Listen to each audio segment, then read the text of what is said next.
It just isn't. But let's take a look anyway. Whoa, oh my gosh, a jump in video quality. Did you get a new camera? No, I'm using my phone.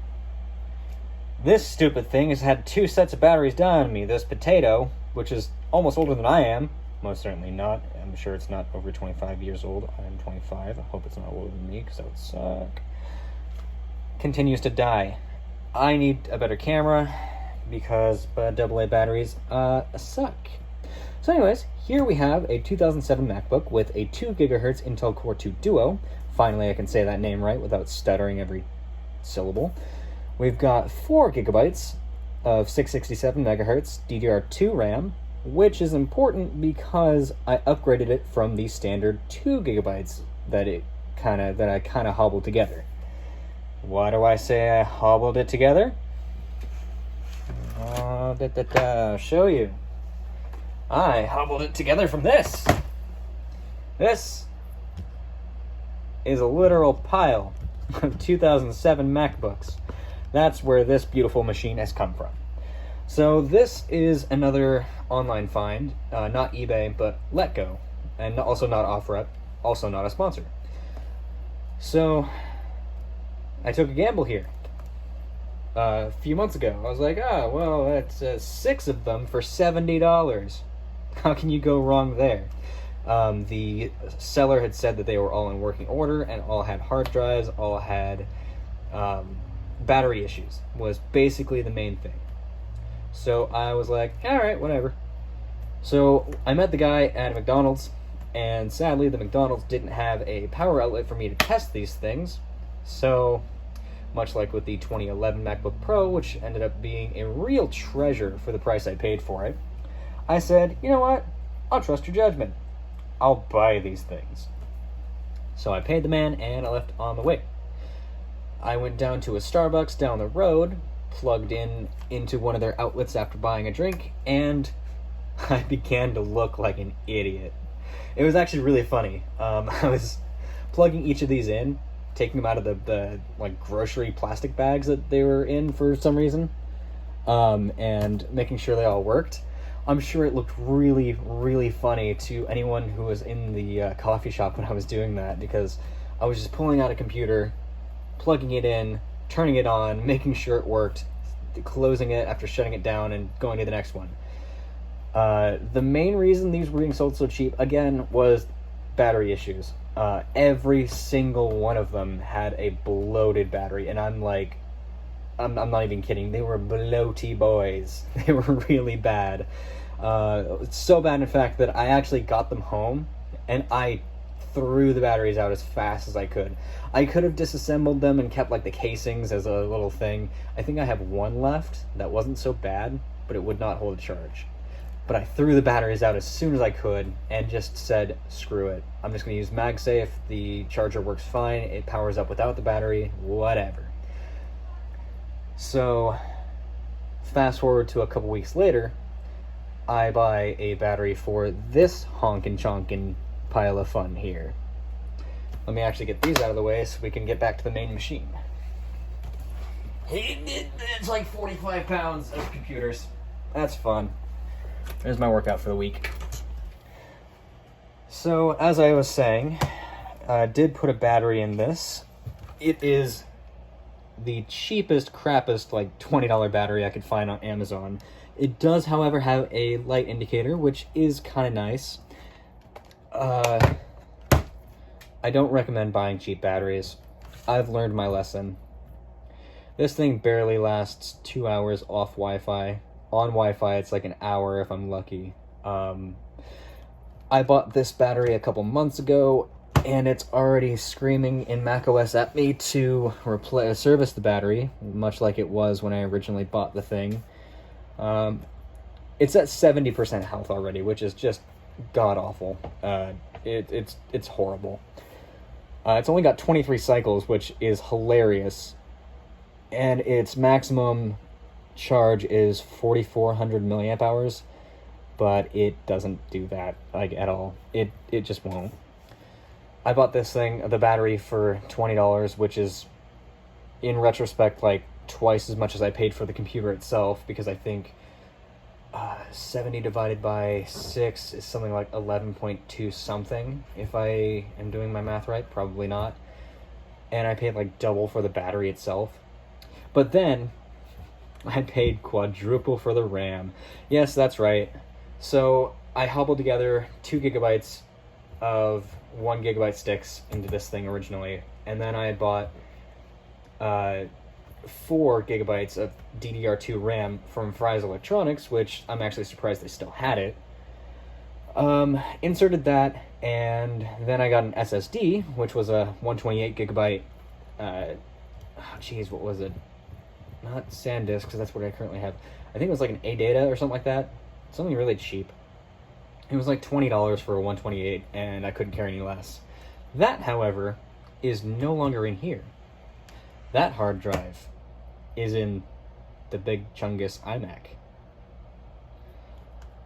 I just decided to slap that SSD into the iMac just because it would be more reliable and I wouldn't have to change it out, because I don't like going into the iMac too much, especially with the exposed power supply. That's not the computer we're talking about. This one currently has a 320 gigabyte hard drive, OWC, that I actually found in a thrift store.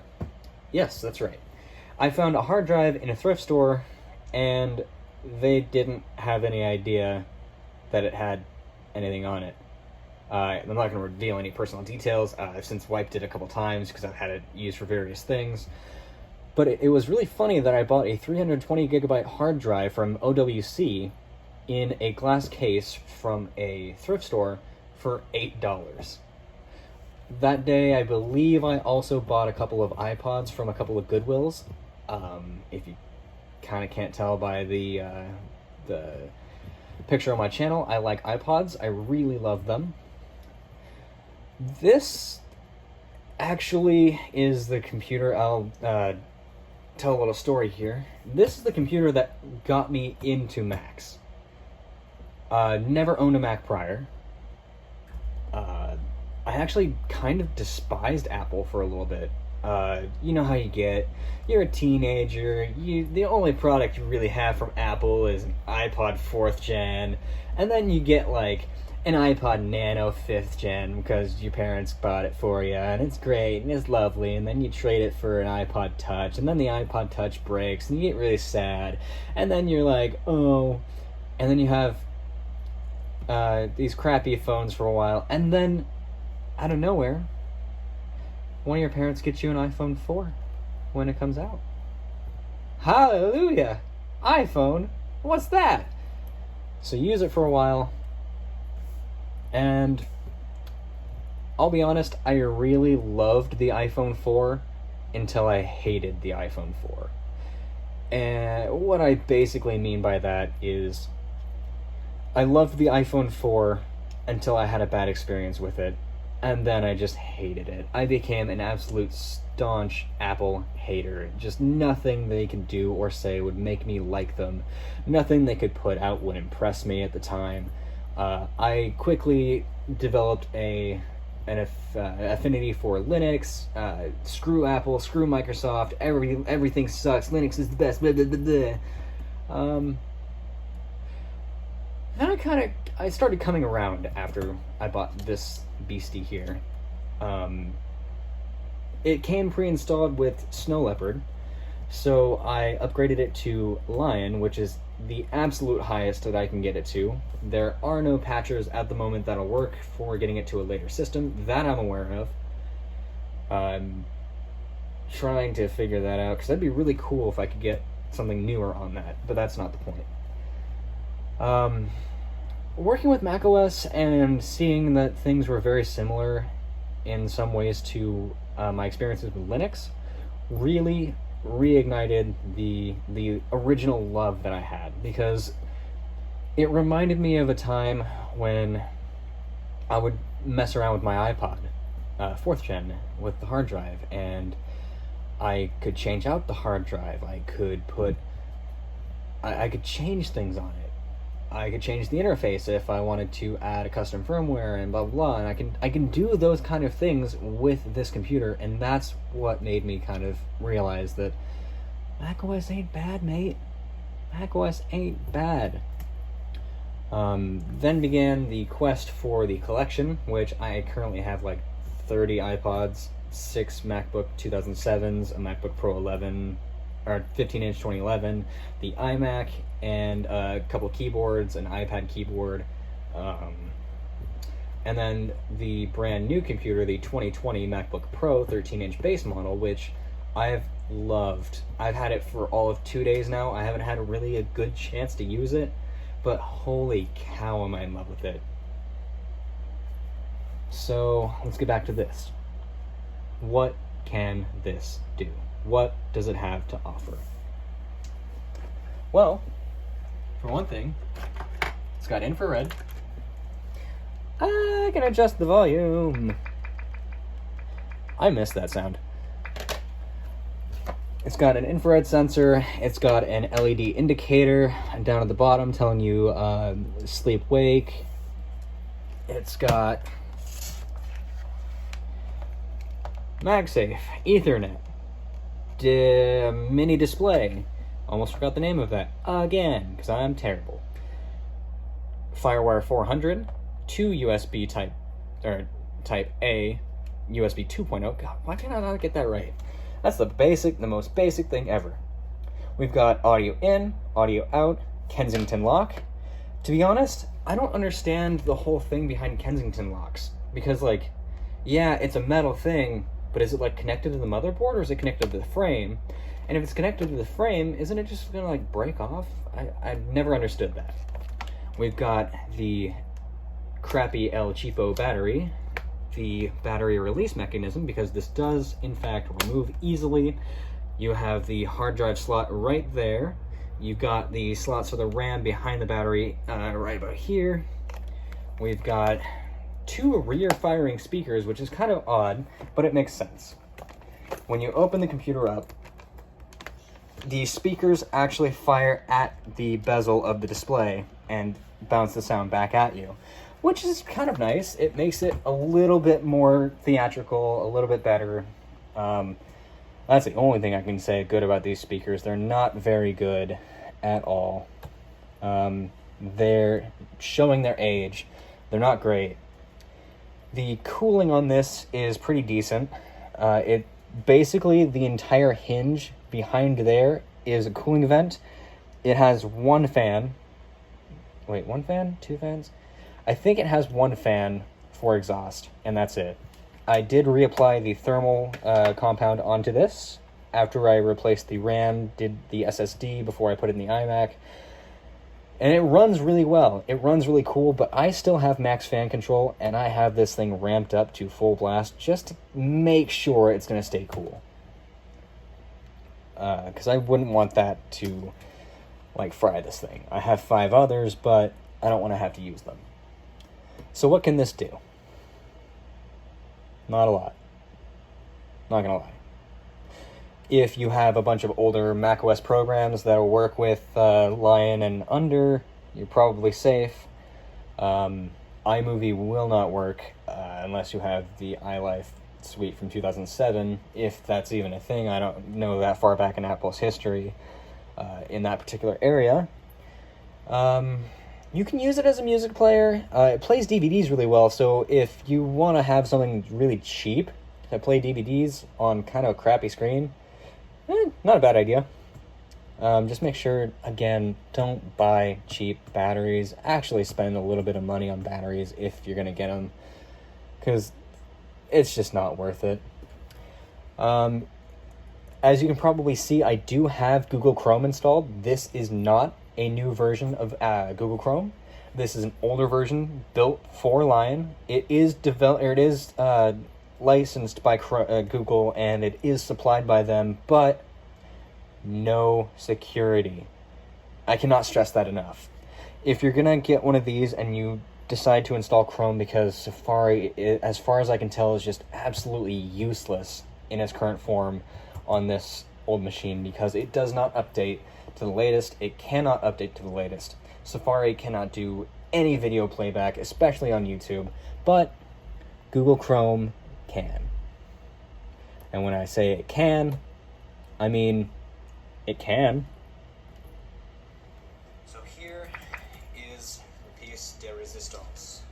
The viewing angles are terrible, but you get the point. You can watch up to 720p content, so you're not going to get any crazy HD content onto this computer because it's from 2007. But for what I paid for it, about $11, it's an entire computer. I'd say it worked just fine for when I used it as my main computer for a couple months before I got the 2011.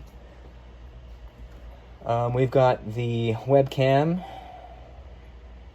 Actually, probably shouldn't, because I don't want you to see the stupid, precarious way I have my phone recording this. I'm not going to reveal my secrets, but it's on a trash can, and not a trash can Mac. I wish I had one of those. Those are fun. Oh, no, no, no. Get out, stop. That's not what I wanted at all. Now we're just going to close that. So, final thoughts on this. If you want something cheap, I would find something newer. If you can find them in a bulk listing for a bunch of them for really cheap, I guess I could recommend that if you're into fixing up old computers and making them work sort of newish again. Of course, it's not going to replace this. It's not going to replace my 2020 MacBook Pro 13-inch base model. There is absolutely no snowball's chance in hell that that's ever going to work as a replacement. However, that's not the point of it. The point of it is a fun, small computer that you can just mess around with. If you have old games that are macOS based, then go ahead. The DVD drive does work. It does take USB. You can import all your stuff and just have a fun time.